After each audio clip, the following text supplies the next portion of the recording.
මහා කරුණාවෙන්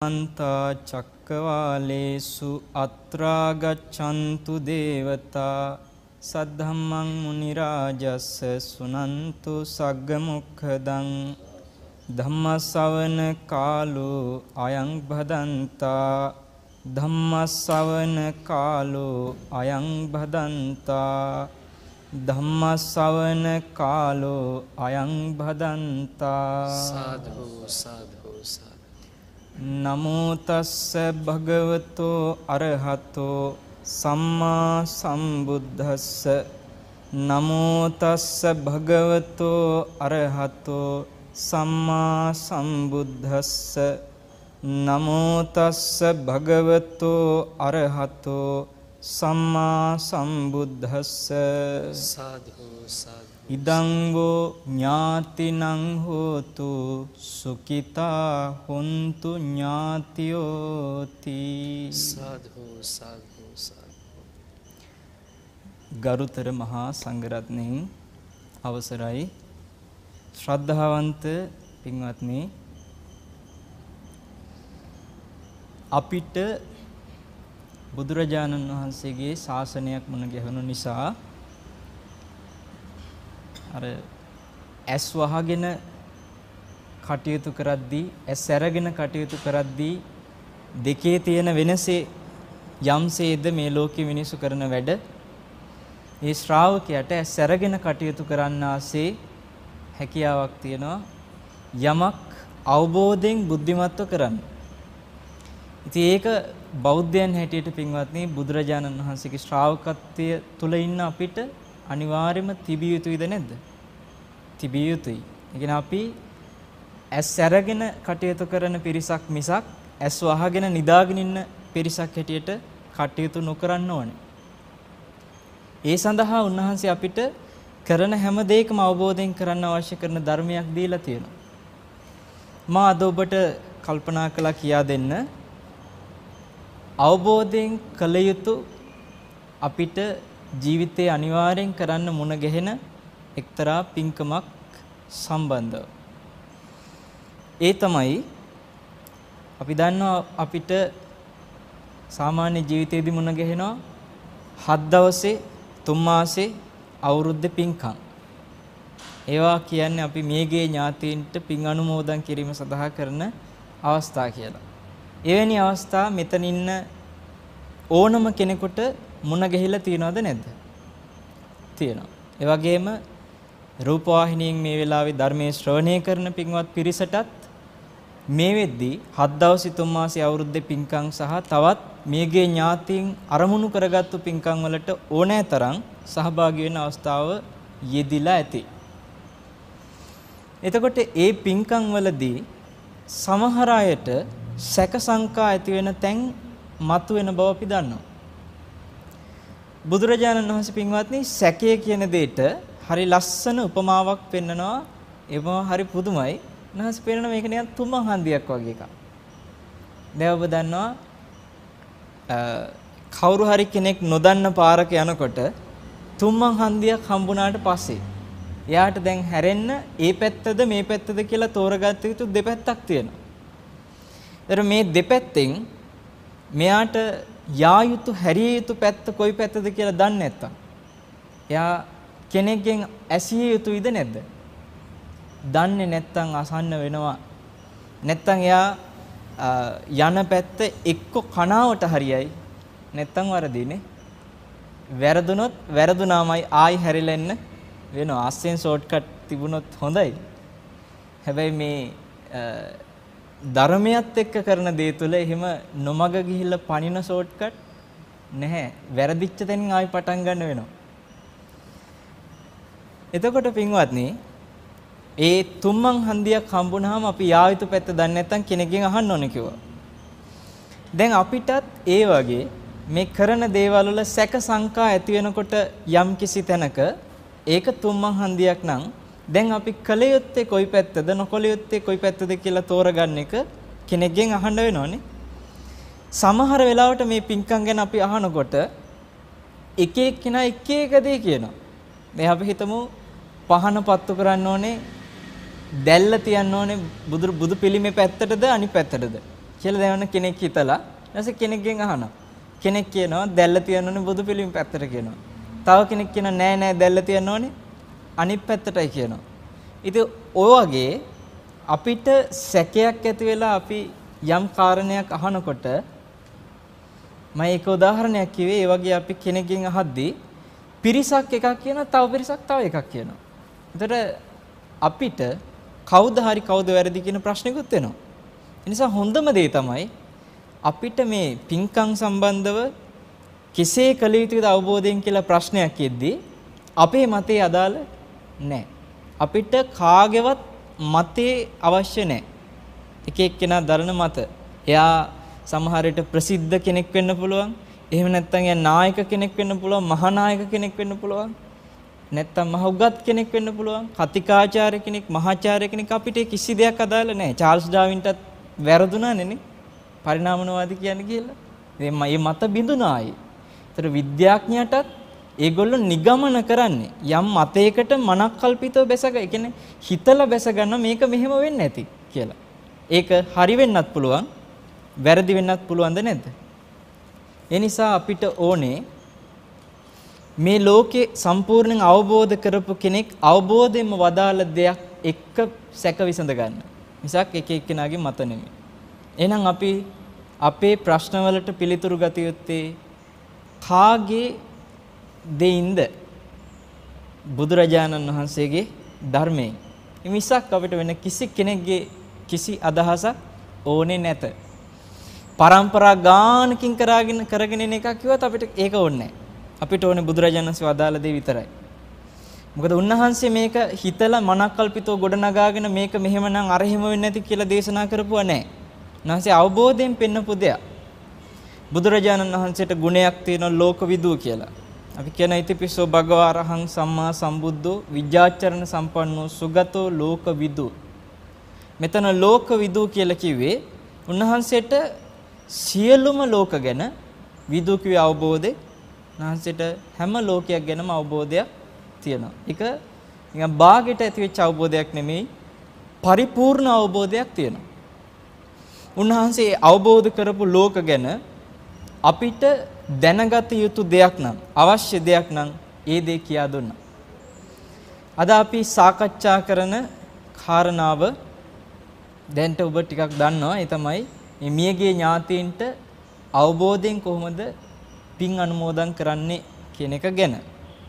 ඒ සඳහා පින්වත්නි අපි මාතෘකා කරගන්නවා බුදුරජාණන් වහන්සේගේ විශේෂ දේශනයක් ඒ උදෙසාම වෙන් වෙච්ච. මේ තමයි කුද්දක නිකායේ තිරෝකුඩ්ඩ සූත්‍රය. මොකද්ද සූත්‍රය? තිරෝකුඩ්ඩ සූත්‍රය. මේ තිරෝකුඩ්ඩ සූත්‍රයේ බුදුරජාණන් වහන්සේ මියගේ ඥාතීන් සම්බන්ධව අපිට දැනගත යුතු විශේෂ කාරණයක් කීපයක් පෙන්නනවා. ඊට අමතරව අපි දේශනා ඔස්සේ අපිට තියෙන තවත් ගැටලු විසඳා ගමු. අපිට පින්වත්නි මේ ඥාතීන්ට පින් දෙද්දී සමහර වෙලාවට හිතෙනවා අපි දෙන හැම පිනක්ම ඒ ඥාතියට අනිවාර්යෙන් ලැබෙනවද කියලා.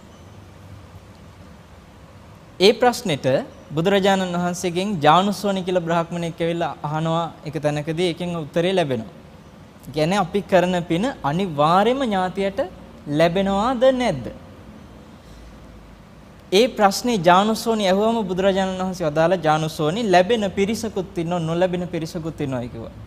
එතකොට උන්වහන්සේ විස්තර කරලා දෙනවා කාටද ලැබෙන්නේ නැත්තේ කියලා.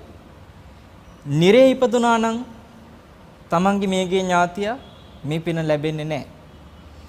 තිරිසන් ලෝකෙ ඉපදුනා නම් තමන්ගේ මේගේ ඥාතියා ඒත් මේ පින ලැබෙන්නේ නැහැ. මනුස්ස ලෝකෙට ආයෙත් ආවනම් ඒත් මේ පින ලැබෙන්නේ නැහැ. දිව්‍ය ලෝකෙට ගියා නම් ඒත් මේ පින ලැබෙන්නේ මියගේ ඥාතියෙක් වශයෙන් ඒ පින ලැබෙන්නේ නැහැ කිව්වා. බ්‍රහ්ම ලෝකෙට ගියා නම් ඒත් ලැබෙන්නේ නැහැ කිව්වා. ඊට පස්සේ බුදුරජාණන් වහන්සේ වදාලා යම් කිසි කෙනෙක් പ്രേත ලෝකයේ උපතක් ලැබුවා නම් අන්න එයාට තමයි මේ පින ගන්න පුළුවන්කම තියෙන්නේ. දැන් කවුද ප්‍රශ්නේ ඇහුවේ? ජානුස්සෝනි. බුදුරජාණන් වහන්සේ පැහැදිලි උත්තරයක් දුන්නා. එතකොට මෙතනදී පිරිසකට බෑ කිව්වේ තව പ്രേත ආත්මේ උපන් අයට පමණක් පුළුවන් කිව්වේ ඇයි හේතුව? ඒකට හේතුව තමයි පින්වත්නි මේ එක එක ලෝක යැපෙන ක්‍රම වෙනස්. නිරේ එක විදිහ. ඒ අය බඩගිනි කියලා කෑ ගහනකොට රත් වෙච්ච යකඩ ගුලි තමයි ගිල්ල ඉන්නේ. කට යකඩ අඬුවකින් රත් වෙච්ච යකඩ අඬුවකින් ඇරලා ගිල්ලවන. එවැනි ආහාර ක්‍රමයක් තමයි එහි තියෙන්නේ. ඒතර තිරිසං ආත්මවල ඊට ටිකක් වෙනස්. තිරිසං ආත්මවල දැන් අපි අසුචි වලට ආසද? අසුචි කන්න? අපි ආස නැහැ. හැබැයි තිරිසං ආත්මේ දැන් ඌරෙක් වුණොතින් අසුචි කන්න ආසද නැද්ද? පොරකක ආසාවෙන් කනවා. එතකොට ඒ වගේ එක එක ලෝකවල යැපෙන ක්‍රම එකකට එකක් වෙනස්ද නැද්ද? එකකට එකක් වෙනස්. අන්න එහෙම ඒ වෙනසේ പ്രേත ලෝකයේ වෙනස තමයි ඒ අයට යැපෙන්න තියෙන එකම ක්‍රමේ පින. ඒගොල්ලන්ගේ තියෙනවා පින්වත්නි මේ සතර අපාය අනික් ලෝක වලට වඩා පොඩි වෙනසක්. නිරේටයි තිරිසං ආත්ම වලටයි වඩා හොඳ තැනක තමයි പ്രേතයෝ ඉන්නේ. කියන්නේ പ്രേතාත්මය කියන්නේ තිරිසං ලෝකෙටත් වඩා හොඳ තැනක්. දැන් අපිට S2කට එකපාරට පේන්නේ තිරිසං සත්තු. ඒ තිරිසං සත්තුන්ගේ සමහර සත්තු අපිට පේනවා සැප විඳිනවා. සමහර සත්තු අපිට දකින්නකොට හිතෙනවා අපිටත් වඩා හොඳට සැප විඳිනවනේ කියලා. හැබැයි තිරිසං ලෝකෙටත් වඩා പ്രേත ලෝකේ උසස් කිව්වා. කවුද කිව්වේ? භාග්‍යතුන් වහන්සේ. ඇයි උසස් වෙන්නේ කියලා අපි නිකන් හිතමු. പ്രേතයන්ට පින්වත්නි එක එක විශේෂ හැකියාව තියෙනවා. එකක් තමයි ඒ අයට පුළුවන් තමන් මේ പ്രേත ආත්මයට ආවේ මොන වගේ අකුසලයක් කරලාද අතීතේ කියලා බලතැකි. ඒ කියන්නේ මනුස්ස ලෝකේ ඉන්නකොට මොන වගේ දෙයක් කරලාද මෙතෙන්ට මේ දුක් විඳින්න ආවේ කියන එක තේරෙනවා. කෙලිම පේනවා. ඒ වගේම මේගොල්ලන්ට තව හැකියාවක් තියෙනවා. මම මෙතනින් චුත වෙලා උපදින්නේ කොහෙද? ඉපදිලා මම මොන වගේ ලෝකයකට යයිද කියලා තේරෙනවා. ඒ නිරේනම් නිරේට ගිහිල්ලා මම මේ වගේ දුක් විඳිනවා කියන එක පේනවා. හැබැයි ගොඩක් වෙලාවට මේ പ്രേතයන්ට අනාගතේ හිම පේන්නේ දුක් විඳින තැනක මරණින් පස්සේ උපදිනවා නම් විතරයි. ඒ പ്രേත ආත්මය තුළ. මට ඒක තේරෙනවා දැන් ඔය හැකියාව දෙක සැපයක් පිණිස ලැබිච්ච එකක් නෙමෙයි. මොකද ඒ අය අතීතේ කරපු දේ බල පසුතැවි දුකක් විඳිනවා. ඊළඟට යන්න තියෙන නිරේ ගැන හිත අපි හිතමු මාස 8කින් ඔන්න මැරිලා යන්න තියෙනවා. ඒ වගේ හිත දුකක් විඳිනවා. ඔකට අපි උදාහරණයකට ගත්තොත් දැන් ඔන්න හිතමු එල්ලුම් ගහ නියම වෙච්ච යුගයක් කියලා මේක. ඒතර ඔන්න කෙනෙක්ව මරණ දඬුවමකට නියම කරනවා. ඒතට එයාව අත්අඩංගුවට අරගෙන තියෙන කාලේ මේ කෙනාස් අපි හිතමු මාසෙකින් මරනවා කියලා. මේ මාසෙ තුල එයා ජීවත් වෙන්නේ දෙපැත්තක් ගැන හිත. එකක් තමයි මම මේ වරද කරපු නිසා මෙතෙන්ට ආවනේ ගගා පසුතැවෙනවා අපරාධි මං ඒක කරේ කිය. ඊළඟට තව මාසෙයි මං ජීවත් වෙන්නේ එයින් පස්සේ මාව මරනවනේ කිය හිත දුක් විඳිනවා. ඒ දෙකෙන්ම දුකක්ද විඳින්නේ සැපයක්ද? දුක. අන්න ඒ වගේ තමයි මේ പ്രേතාත්මෙත් අතීතේ කරපු අකුසලේ පේන එකෙනුත් දුකක් විඳිනවා. අපරාධි මම මේක කරේ ගගා පසුතැවෙනවා. අනාගතේ පේන එකෙනුත් දුකක් විඳිනවා. මම මේ මාස ගානෙන් පස්සේ නිරේ උපදිනවනේ කිය. කොහොම හරි මේ හැකියාව මේ പ്രേතයන්ට තියෙනවා. තව තියෙන විශේෂම හැකියාවක් තමයි പ്രേතීන්ට තමන්ට යැපෙන්න, කන්න බොන්න, අඳින්න, පළඳින්න, ඉන්න හිටින තැන සකස් කර ගැනීමේ සඳහා යෙදෙන ක්‍රමය තමයි පිනෙන් ඒව ලැබෙනවා. ඒ නිසා පින හොයාගන්න පින් කරන තමන්ගේ මනුස්ස ලෝකේ ඉන්න ඥාතින්ව හොයාගන්න පුළුවන්. පේනවා.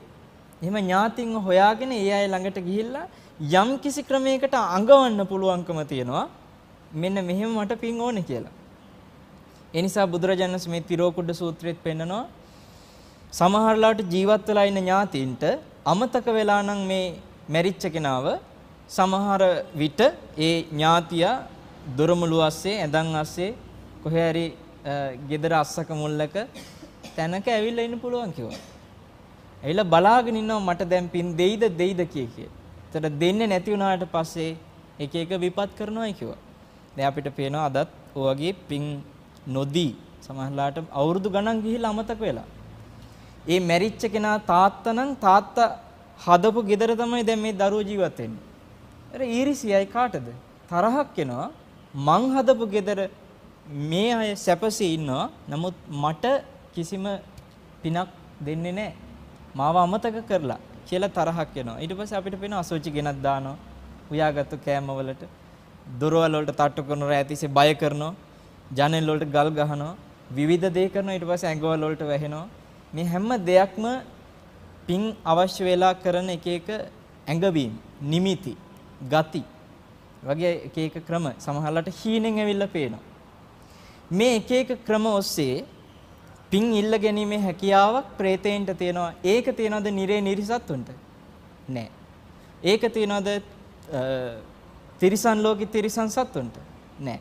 ඒක නෑ මිනිස්යන්ටත් දෙවියන්ටත්. ඒ කියන්නේ දැන් අපිට පේනවා මිනිස්සු ගත්තම දැන් ඔබ හිතන්න ඔබ මියගේ ඥාති නොදෙසා පින්කමක් කරනවා අවුරුදු 13කට කලින් නැති වෙච්ච කෙනෙකුට කියලා හිතමු උදාහරණයකට. අවුරුදු 13කට කලින් තමන්ගේ තාත්තා නැති වුණා. දැන් තමන්ගේ ගෙදර ඉන්නවා අවුරුදු 12ක පුංචි පුතෙක්. තමන්ගේම පුතා කියමු.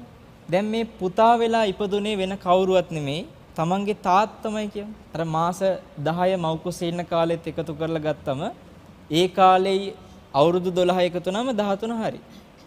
ඒතර මේ ඉන්නේ තමන්ගේ තාත්තම කියලා අපි හිතුව. ඒ පුතාට තේරෙනවද පින්කම කරද්දී මේ මගේ ගිය ජීවිතේ ඥාති මට පින් දෙනවා කියලා හිතෙයිද? එහෙම හිතෙන්නේ නැහැ. අන්න ඒ නිසා කව මනුස්ස ලෝකයටත් බෑ කිව්වා. ඒතර දිව්‍ය ලෝකෙත් බ්‍රහ්ම ලෝකවලත් මේ මියගේ ඥාතින දෙසා දෙන ක්‍රමයක් නැහැ.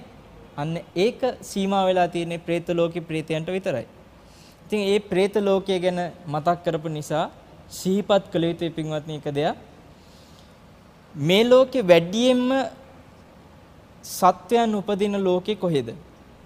සියලු ලෝක ගත්තම වැඩියෙන්ම සත්වය උපදින්න මොන ලෝකෙද? තිරිසන් ලෝකේ නෑ. නිරේ. මොකද පහළම තැන කොතනද? නිරේ. නිරේ තමයි කිව්වා අප්‍රමාණ නිරිසත්තු ඉන්නේ.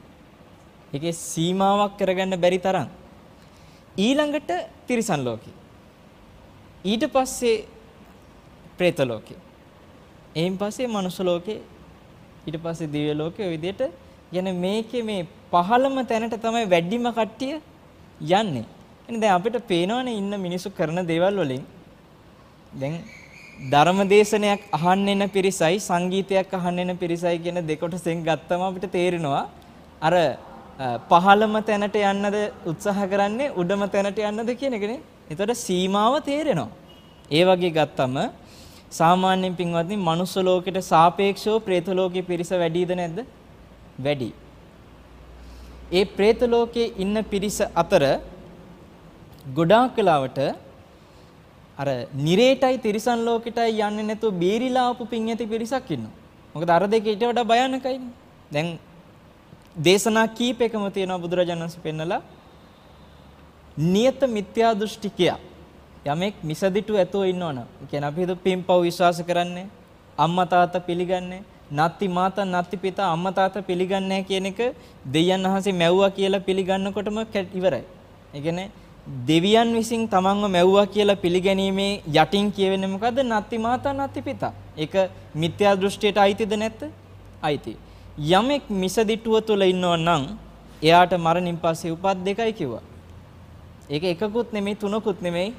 භාග්‍යවතුන් වහන්සේ දෙකයි කිව්වනම් ඒක දෙකමයි උන්වහන්සේ දැකලා වදාලේ නිරේ හරි තිරිසන් ලෝකේ හරි. ඒත් අපිට පේනවා ගොඩාක් වෙලාවට බෞද්ධයන් සහ අන්‍යාගමික අයත් අපිට මොන ගහලා තියෙනවා කර්මඵලයේ සමහරලාට පිළිගන්න අය ඉන්නවා. මෙලොවක් පරලොවක් පිළිගන්න අය ඉන්නවා. බෞද්ධයන් මේ පින්පව් කියන එක විශ්වාසයක් තියෙනවනේ. ඒ නිසා යන්තම් ඔන්න උපතින් හරි ආගම හම්බෙලා සම්මාදිට්ඨිය ලෞකික වශයෙන් හරි ඇති කරගන්න ලැබිලා තියෙනවා පින්පව් විශ්වාස කරන්න මෙලොව පරලොව විශ්වාස කරන්න. ඒකේ පිනට අර නිරේටයි තිරිසන් ලෝකෙටයි නොයා යන්තම් പ്രേත ලෝකෙට රිංග ගන්න හරි ටිකක් ඉඩ ලැබිලා තියෙනවා කාටද? ඔව්. ඒ නිසාද මන්ද අන්‍යාගමිකයන්ට වඩා සාපේක්ෂව ගත්තොත් බෞද්ධයන්ගේ ඇඟට වැහෙනව වැඩිද නැද්ද? ඒ කියන්නේ ඔය ඇඟවල වලට වැහිලා කෑ ගහන්නේ. මැරිච්ච අහවල ආවා මෙයා ආවගා කියන ඒවා බෞද්ධයන්ට අනිත් අයට වඩා සාපේක්ෂව වැඩිද?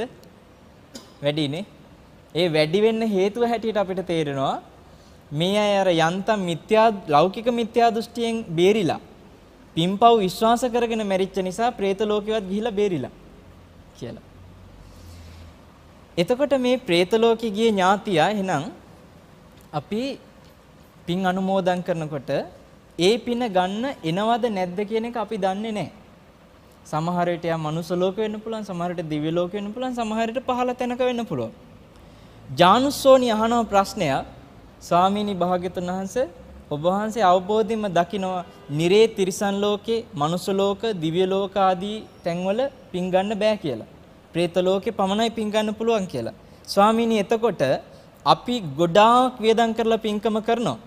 ඒ පින්කම කරද්දී ඒ ඉලක්ක කරන ඥාතියා പ്രേත ලෝකේ නෙමෙයි නම් පින්කම අපරාධෙන්නේ කියලා. එයා හිමම අහනවා. එතකොට බුදුරජාණන් වහන්සේ වදාලා මා හේවං ජානුසෝනි. ජානුසෝනි එහෙම කියන්න එපා කිව්වා. ඇයි ඒ පින ඔබට තියෙනවනේ කිව්වා. පින්කමේ අපරාධයක් වෙන්නේ නැහනේ. එතකොට ඒ වගේම තව තැනකදී බුදුරජාණන් වහන්සේ ඒකට අදාළවම පෙන්නනවා අපි ඉලක්ක කරන ඥාතිය මේ කාරණේ හොඳට ඔලුවට ගන්න. මොකද මේක අපි අත නොකරන ප්‍රශ්නයක්. ඉලක්ක කරන ඥාති ටික සීමා වෙන්නේ මේ ජීවිතයයිට. මේ ජීවිතේ අම්මා හවු තාත්තා, අම්මගේ අම්මා, තාත්තගේ තාත්තා, මේ પરම්පරාවේ කවුරු හරි. අපි කියන අප නමින් මිය ගිය කියලා මේ ජීවිතේ ආත්ම ගණන් પરම්පරාවට කියන්නේ මේ પરම්පරාව සිහි කරලානේ. අපිට මතක් වෙනවද ගිය ජීවිතේ අම්මා තාත්තව? ගිය ජීවිතේ අම්මගේ අම්මව? ඒ අයට පින් කරන මම කවදාකවත් දැකලා නැහැ. එහෙම කරන්න ගියොත් සීමාවකුත් නැහනේ. ඇයි ආත්ම ගණන් ඈත කොච්චර ඉන්නවද? දර බුදුරජාණන් වහන්සේ වදාලා ඒ අතීත ජීවිතවල ඥාතීනුත් ඉන්න පුළුවන් කිව්ව പ്രേත ලෝකේ. තමන්ව ඥාතියෙක් ඇටට හඳුනාගත්තොත් ඒ අයටත් පින් අවශ්‍ය වෙන්න පුළුවන්. ඒක නිසා මියගේ ඥාතියෙකු දෙසා පින්කමක් කරද්දී ඉලක්ක කරන කෙනා පින් ගන්න පුළුවන් තැනක ඇතා නැතා කෙසේ වෙතත් පින් ගන්න පුළුවන් පිරිසක් ඒ තැන්වල ඉන්නවමද නැද්ද? ඉන්නවා. මේ ජීවිතේ නැත්තම් අතීත ජීවිතවල අය හරි ඉන්නවා. දැන් ඔය අතීත ජීවිතවල අය ඉන්නවා කියන එකට හොඳම උදාහරණයක් තමයි ඔබ දන්නවද පින්වත්නි මේ ගෞතම බුද්ධ ශාසනයනේ යන්නේ. මේ බුද්ධ ශාසනයේ මියගේ ඥාතීන් උදෙසා කරපු පළවෙනි පින්කම කවුද කළේ? මුල්ම පින්කම බිම්බිසාර රජතුමා. මොකද එතුමා තමන්ගේ කල්ප 100කට කලින් මුණ ගැහිච්ච ඥාති පිරිසකට පින් දුන්නා වේළුවනාරාම පූජාවෙන් පහුවදා. ඒ සිද්ධිය බොහෝ දෙනා අහලා ඇති. මොකද කල්ප 100කට කලින් පුස්ස කියලා බුදු කෙනෙක් පහළ වුණා. ඒ පුස්ස බුදුරජාණන් වහන්සේ කාලේ බිම්බිසාර රජතුමාත් ගොඩාක් පින් කළා. මොකද එතුමා ඒ කාලේ සිටුවරයෙක් වෙලා ඥාති එකතු කරගෙන මේකටම සැදී පැහැදී හිටිය කෙනෙක්. හැබැයි ඒකට අකුල් හෙලපු ඥාති පිරිසකුත් හිටියද නැද්ද? ඉඳලා තියෙනවා. ඒ අය හැම තිස්සෙම උත්සාහ කරලා තියෙනවා මේක වළක්වන්න මේ කරන පුණ්‍ය කටයුතු. ඒ වැළැක්වීමේ ප්‍රතිඵලයක් හැටියට ඒ අයට මරණයෙන් පස්සේ උපදින්න උනා කොහෙද? නිරේ. නිකන් නෙමෙයි කාශ්‍යප බුද්ධ ශාසනය වෙනකන් කල්ප 100ක්ම නිරේ දුක් විඳලා තියෙනවා. එතකොට ඒ කාලේ මේ බිම්බිසාර රජතුමා එදා සිටුවරයා ඒ අය සුගති සැප විඳගෙන ඇවිල්ලා ගෞතම බුද්ධ ශාසනේ බිම්බිසාර නමින් උපදිනවා. අර නිරේ ගිය කට්ටිය කාශ්‍යප බුද්ධ ශාසනේ නිරෙන් මිදිලා මොකද වෙන්නේ? പ്രേත ලෝකේ උපදිනවා. ඒ කණ්ඩායම. එතකොට කාශ්‍යප බුද්ධ ශාසනය ඉඳලා ගෞතම බුද්ධ ශාසනය වෙනකම් പ്രേත ලෝකේ දුක් විඳින්මින් ඉඳලා බිම්බිසාර රජතුමා වේළුවනාරාම පූජාව කරනවා බලන් ඉඳලා රෑ හීනෙන් ඇවිල්ලා මාලිගාව ඉස්සරහ කෑ ගහන අපිට දෙන්න කකා. එතකොට නිින්ද ගියෙත් නෑ රජතුමාට එදා. එළි වෙනකොට ගිහිල්ලා බුදුරජාණන් වහන්සේගෙන් අහනවා ස්වාමීනි මම මෙහෙම දෙයක් දැක්කේ මොකද්ද කියලා. ඒකට කිව්වා මේ කල්ප 100කට එහා ඥාති පිරිසක් පින් ඉල්ලනවා කිව්වා. ඔන්න එදා දවාලේ දානයක් දීලා පින් අනුමෝදන් කරා.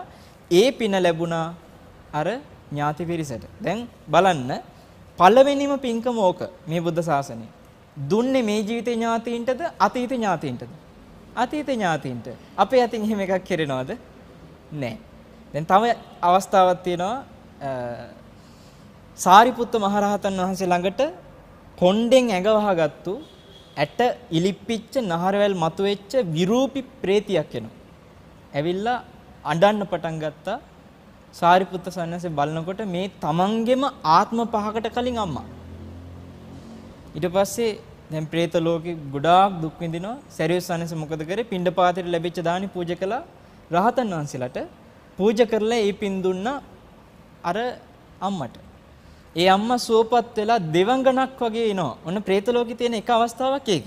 ඒ කියන්නේ දැන් තිරිසන් ආත්මයටත් වඩා പ്രേත ලෝකේ හොඳයි කිව්වේ මොකද? පින් අනුමෝදන් වුණාට පස්සේ දෙවියෙක් වගේ සැප ලැබෙනවා. දැන් පින් අනුමෝදන් වෙලා සරියුත් ස්වාමීන් වහන්සේ ළඟට ඇවිල්ලා අඬන් මේ සතුටින් කියනවා ස්වාමීනි ඔබ වහන්සේ පින් අනුමෝදන් කරපු නිසා අද මම මෙතන සැප විඳිනවා කිව්වා. ඊට පස්සේ ආයෙ අඬන්න ගත්තා. ඇයි අඬන්නේ කියලා දැන් හරියනේ. ඊට පස්සේ අර අම්මා කියනවා නෑ ස්වාමීනි හරි ගියාට ටික කාලයයි. ස්වාමීනි මාස 4යිකෝ මට මේ සැපය තව විඳින්න පුළුවන්. එයින් පස්සේ මම නිරේ උපදිනවා කිව්වා. ඉතින් මේ සැපය තියෙන්නේ ඒ ටික කාලයක් නිසා මට මේ සැපේ වින්දත් සැපයක් නෑ කිව්වා. මේ සංසාරේ ස්වභාවය ඒක. ඒක හැටි. එතකොට අපිට ඒකෙන් එකක් පේන දැන් මේ ආත්ම පහකට කලින් අම්මට සරියුත් සන්නසි පින් දුන්නා. එහෙනම් අපෙත් පින්වත්නි අතීත ජීවිතවල ඥාති කවුරු හරි പ്രേත ලෝකේ ඇද්ද නැද්ද? ඇති. එහෙනම් මම ඔබට පින් දෙනකොට අප නමින් මිය ගිය කියන එක පැත්තකට දාන්න මම පොඩි අලුත් ක්‍රමයක් කියලා දෙන්න. මේක අපි සමහර මාධ්‍යවලදී කියා දීලා තියෙන නිසා ඇතැම්ම අය අපිට පින් දෙනවා. සනස මේක පෙන්වවට ගොඩක් පින් කියලා.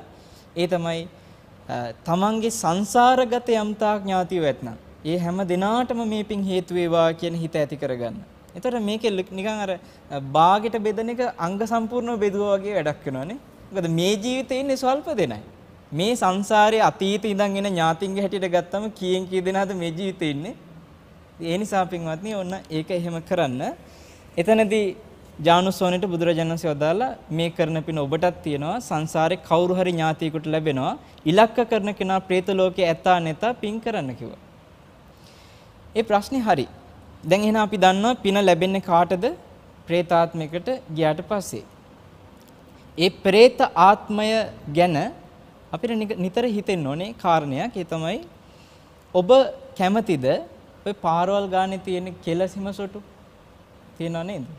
සමහරලාට කෙල ගහලා සීම දාලා සොටු තියෙනවා.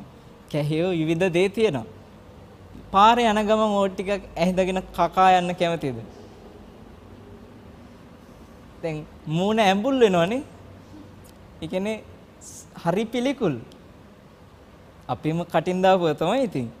එතකොට පින්වත්නි මේ දැන් ඇඹුල් කරාට සමහරලාට ඉතින් ස්වාමීන් වහන්සේ මොනව අහනවද කියලා. හැබැයි ඕව රහ කර කර කාපු කාලෙකුත් තියෙනවා ඔය ඇඹුල් කරාට. දැන් ඇඹුල් කරනවා මූණ නිකන් අකුල ගන්නවා. හැබැයි දැක්කම ආස හිතිලා පොර කාගෙන ගිහිල්ලා ආසාවෙන් කාපු කාලයක් තියෙනව මතක නැද්ද? ඒ කියන්නේ හිතාගෙන ඉන්නේ හැම ආත්මිකම මනුස්ස ලෝකෙම ඉපදී ඇවිල්ලා තියෙනවා කියලානේ. බටර් ගගා පාන් කකා හැලියේ බට්ටි කුයාගෙනම කාලා තමයි මේ හැම ආත්මිකම එන්නේ කියලා හිතාගෙන ඇත්තේ. මනුස්ස ලෝකේ උපන් වාරවලට වඩා പ്രേත ලෝකේ උපන් වාර වැඩිද නැද්ද? වැඩි. ඊටත් වඩා තිරිසන් ලෝකේ නිරේ ඉපදිච්ච වාර වැඩි. ඒතර പ്രേත ලෝකේ මෙතන ඉන්න මේ මමත් ධර්මයේ අහන ඔබත් හැම දෙනාම പ്രേත ලෝකෙ ඉපදිලා තියෙනවද නැද්ද? ඉපදිලා තියෙනවා. ඒතර අපේ භාග්‍යතුන් වහන්සේ පවා අතීත ආත්මවල പ്രേත ජීවිත ලැබලා තියෙනවද නැද්ද? ලැබලා තියෙනවා. ඒක කාටත් පොදුයි මේ සංසාරේ ආපු හැම කෙනාටම. പ്രേත ලෝකෙ ඉපදිච්ච නැති එක්කෙනෙක්වත් නැහැ. එහෙමනම් പ്രേත ලෝකෙදී බුදුරජාණන් වහන්සේ වදාලා කෙල සෙම සොටු ටිකක් හොයාගන්නෙත් හරි අමාරුවෙන් කිව්වා. ඒ ටික දැක්කට පස්සේ පොර කාගෙන ගිහිල්ලා කිව්ව කන්නේ එක. తත්‍ර తත්‍රාබි නන්දිනී කියනවා. මේ තණ්හාවේ හැටි තමයි යන තැන ඇලෙනවා. එහෙම යන තැන ඇලෙනකොට දැන් මෙතන පිළිකුල් කරන දේ අතෙන්දී ඇලෙනවද නැද්ද? ඇලෙනවා.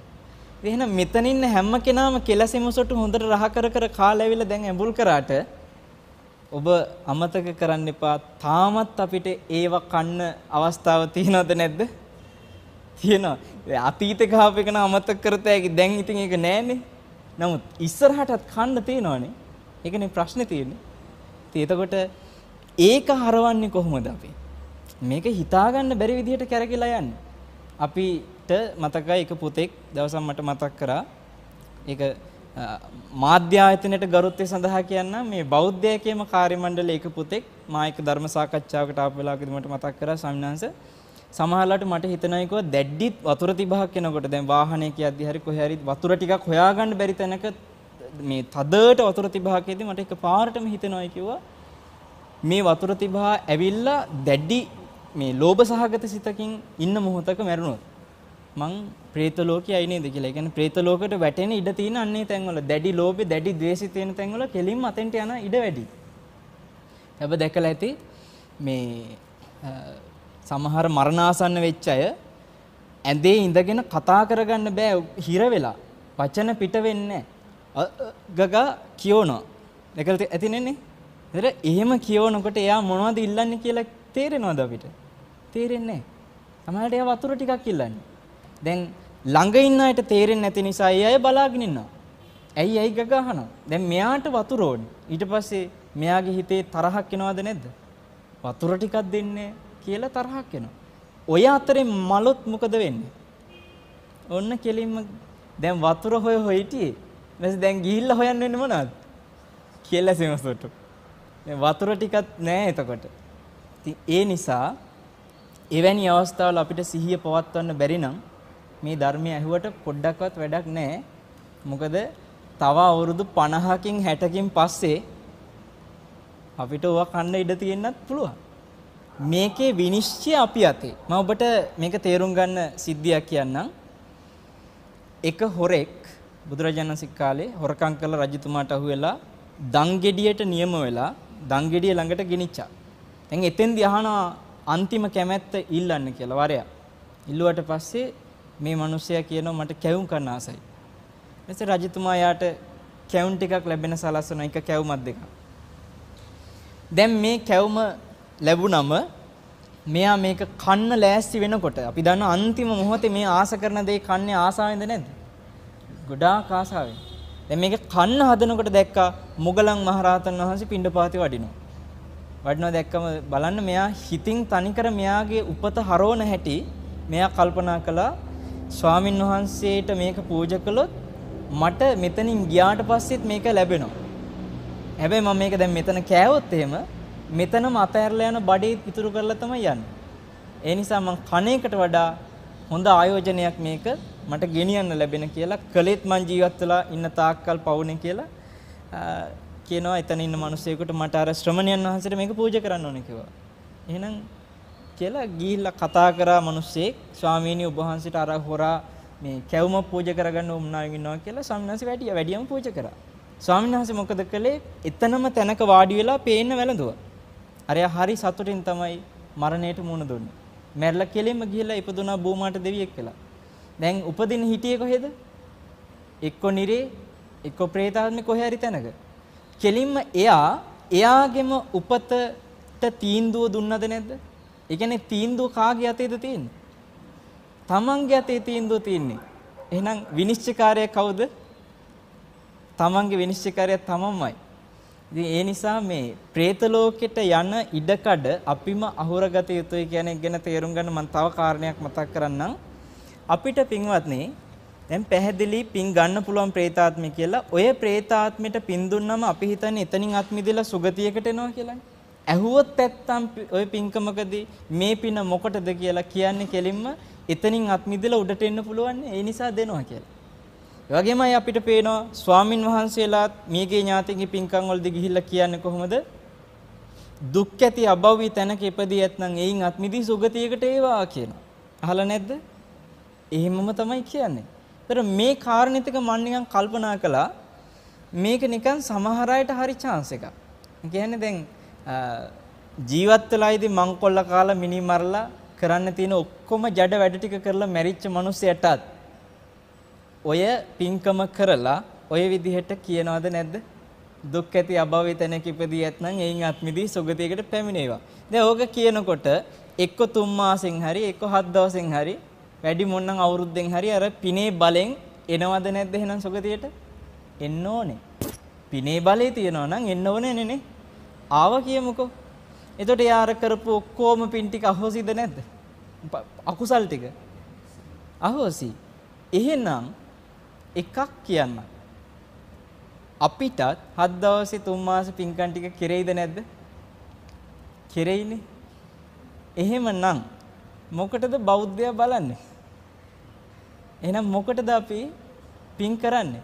අපි හොරකම් කරමු. හොද්දට මිනිමරමු.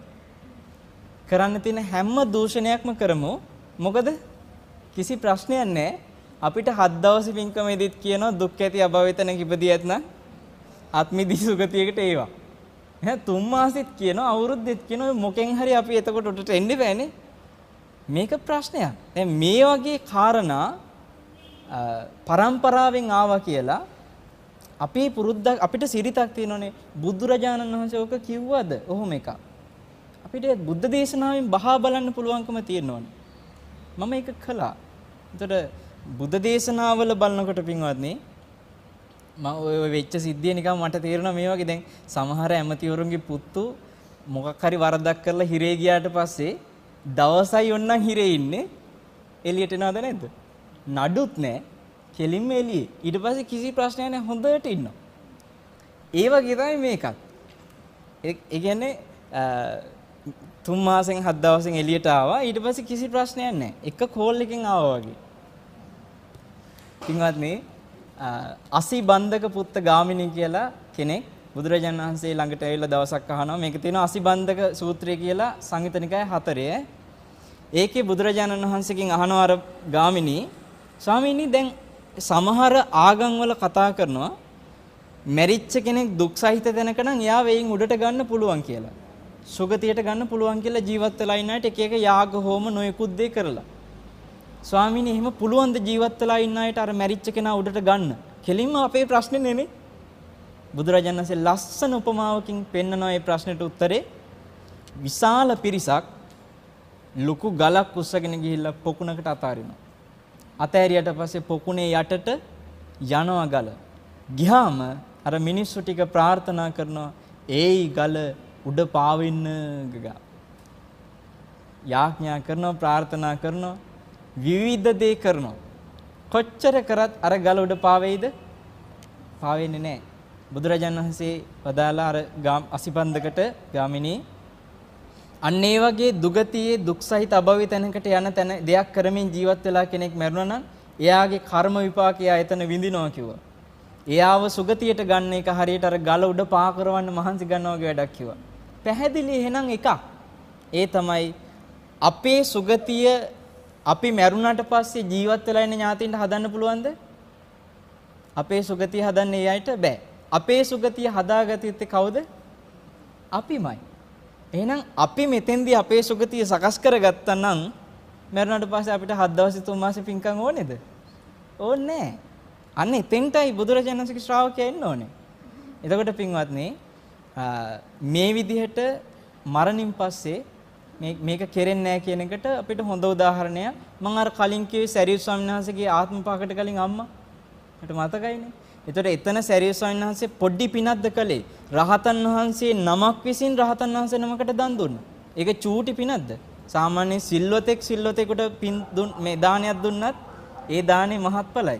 ඉතින් රහතන් වහන්සේ නමකට දානයක් දුන්නොත් ඒක එසේ මෙසේ පිනක් නෙමෙයි. බලන්න අර හොරා කැවුමක් පූජා කරලා ටික කාලයකට හරි දෙව්වේ සැප ලබන්න පුළුවන් වුණා. ඇයි හේතුව? ප්‍රතිග්‍රාහක පක්ෂයෙන් හිටිය රහතන් වහන්සේ නම. එතකොට රහතන් වහන්සේ නමක්ම රහතන් වහන්සේලාට දන් දුන්නම කොහොමද හිටියේද? ඒ පිනනේ අර සරියුත් සන්නසගේ අම්මට ලැබුණේ. නමුත් ඒ අම්මා කියනවා ස්වාමීනි මට මේ පින විඳින්න පුළුවන් මාස 4යි. එයින් පස්සේ මම නිරේට යනවා කිව්වා. ඉතින් එතන නිරෙන් ගලවන්න පුළුවන් වුණාද සරියුත් සන්නසට? බැරි වුණා. කිසිම කතාවක් නැහැ. කොයි මහානායක හඳුරෝ කොයි නායක හඳුරෝ කිව්වත් දුක් සහිත අභවයතනින් අත්මිදී සුගතියකට ඒවා ගග ඕක වෙන්නේ නැහැ. එහෙම වෙන්න නම් ඔය ධර්මාශෝක රජතුමාර පිඹුරු ආත්මයට ගියා වගේ එයා මේ ජීවිතේ අප්‍රමාණ යමක් රැස් කරගත්තු කෙනෙක් වෙන්න ඕනේ. ඒකත් ඒ තමන්ගේ කර්ම විපාකේ අවසන් වුණාම එන්න ඕනේ. එහෙම මිසම් මේ අපි කරන පිනෙන් කෙනෙක්ව ගලවලා උඩට ගන්නවා කියන එකක් සිද්ධ වෙන්නේ නෑ. ඒක ඒකාන්තයි භාග්‍යවතුන් වහන්සේ වදාලා. බලන්න පුළුවන් අසිබන්ධක සූත්‍රයේ තියෙන සංයුත නිකාය 4. එතකොට පින්වත්නි ඔය මේගේ ඥාතීන්ට පින් දීමේදී දැන් ඔබට ප්‍රශ්න කීපයක් අපි විසඳගත්තා. හැම තැනම ඉන්න අයට පින් දෙන්න බෑ. പ്രേත ලෝකේ පමණයි. പ്രേත ලෝකයේ අයගෙනුත් මේ පින ගන්න පුළුවන් කාටද? പ്രേත ලෝකේ ඒ ගිය අයටත් මේ පින කාටද නෙමෙයි මේ පින අරගෙන මොකද්ද කරන්න පුළුවන්? සුගතියට එන්න බෑ. මේ පිනෙන් සුගතියට එන්න බැරි නම් මොකටද අපි වීදම් කරගෙන පින් දෙන්නේ කියලා ප්‍රශ්නිකුත් ඔබට හිතේ. දැන් ස්වාමීන් වහන්සේ කියනවා ධර්මයේ තුල තියනවා කියලා මේ පිනෙන් සුගතියට එන්න බෑ කියලා. ගලවලා එතනින් උඩට ගන්න බෑ කියලා. එහෙනම් මොකටද මේ පින? ඒක මොකටද කියන එක මේ තිරෝකුඩ සූත්‍රයේ හරි පැහැදිලිව පෙන්වලා දීලා තියෙනවා. බුදුරජාණන් වහන්සේ ඒකෙදි වදාලා මේ පින දෙනකොට ඒ ඥාතියාට කන්න නැත්තම් කන්න ලැබෙනවයි කිව්වා. අඳින්න නැත්තම් අඳින්න ලැබෙනවයි කිව්වා. ඉන්න හිටින්න තැනක් නැත්තම් ඒ ටික ලැබෙනවයි කිව්වා. ඒ කියන්නේ එතන සූපත් වෙනවා මිසක් එතනින් ආත්මිදිලා උඩට එනවා කියන කතාව නෑ. දැන් මේකේ තමයි තියෙන්නේ පින්වත්නි ඔය ඉදං වෝ ඥාතිනං හෝතු සුඛිතා හොන්තු ඥාතියෝ කියන ගාථාව. අපි මියගේ ඥාතින්න පින් දෙන. ඒතර ඒක බුදුරජාණන්සේ බුදු මුවින් වදාලා ගාථාව. ඒ ඉදං වෝ ඥාතිනං හෝතු මේ පින ඥාතෙන්ට හේතු වේවා. සුඛිතා හොන්තු ඥාතියෝ. ඒ ඥාතින් මේකෙන් සැපවත් වේවා කියන මෛත්‍රී හිත අපේ හිතේ තියෙනවා. හැබැයි අපිට එකක් පේනවා දැන් අර සමහර තැන්වල පින් දෙනකොට පෑන් වාජනයකට පෑන් වඩනවා නේද? මේක එක මහත්මයෙක් මයින් අහුවා ස්වාමීන් වහන්සේ මේක අවශ්‍යමද? මේක මේ බුදුරජාණන් වහන්සේ දේශනා කරලා තියෙනවද? දැන් ඕකට සමාන උපමාවක් මේ තිරෝකුඩ සූත්‍රයේ තියෙනවා. ඒ තමයි උඩක ඉඳලා පහළට වතුර වක් කරනකොට ඒ වතුර ටික අනිවාර්යයෙන්ම පහළට ලැබෙනවද නැද්ද? වැටෙනවාමයි. പ്രേත ලෝකේ පහළ තැන, මනුස්ස ලෝකේ ඉහළ තැන. එහෙනම් මනුස්ස ලෝකෙන් දෙන පින പ്രേත ලෝකෙට ලැබෙනවාමද නැද්ද? ලැබෙනවාමයි. බුදුරජාණන් වහන්සේ ওই උපමාව මේකෙදි පෙන්වනවා. එතකොට පින්වත්නි අපි ඒක නිකන් කරලා බලනවා වගේ වැඩක් තමයි පෑන් වැඩිල්ලේදී කෙරෙන්නේ. ඒක කළත් එකයි නැතත් එකයි ඥාතින්ට මේ පින් හේතු වේවා කියන හැඟීම ඇති වුණා නම් පින් ලැබෙනවාමද නැද්ද? ලැබෙනවාමයි. ඒක මේ ස්වාමින් වහන්සේ කියන්න ඕනේ නැහැ. ඒක එන්න ඕනේ කාගේ හිතේද? ඔබේ හිතේ එන්න ඕනේ. දැන් ඔය පෑන් වැඩිල්ල ගැන කතා කරද්දී පින්වත්නි ඒකේ මෙහෙම දෙයක්ත් තියෙනවා. ඒ තමයි අර පෑන් වඩද්දී සාමාන්‍යයෙන් සම්ප්‍රදායක් තියෙනවා මේ ලෝකේ සම්මුතියට බැසගත්තු එක අතින් අත දෙන්න බැරි දේ පෑන් වැඩිල්ලෙන් දෙනවා කියලා. ඒක අදෙයි ආපු එකක් නෙමෙයි. ඔබට මතක ඇති දැන් බුදුරජාණන් වහන්සේට වේළුවනේ පූජා කරේ බිම්බිසාර රජතුමානේ. එතකොට සිවුරු අතට දෙන්න බැරිද? පුළුවන් නේ. දානි ටික අතට පූජා කරන්න බැරිද? පුළුවන්. ගිලම්පස ටික පුළුවන්. හැබැයි සේනාසනේ අතට දෙන්න පුළුවන්ද ආස්වාමීනි කියලා? බෑ.